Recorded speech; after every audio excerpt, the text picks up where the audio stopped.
Sa malalim na pagdurusa ng pagkabihag sa Babylonia, kung saan tila walang pag-asa, isang lalaking nagngangalang Ezekiel ang nakaranas ng isang pangitain. Sino ang mag-aakala na sa gitna ng pinakamadilim na panahon, doon natin masisilayan ang pinakamaliwanag na presensya ng Diyos? Ito ay kwento ng pag-ibig at walang hanggang presensya.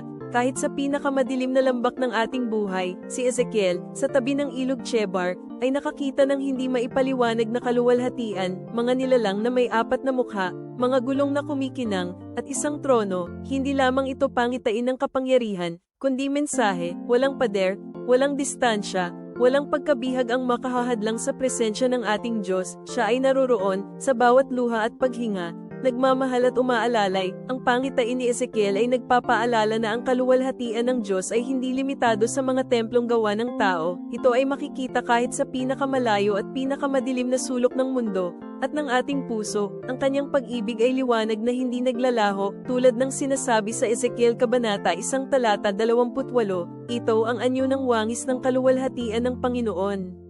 Patuloy tayong manalig sa kanyang presensya, nagbibigay pag-asa at kapayapaan.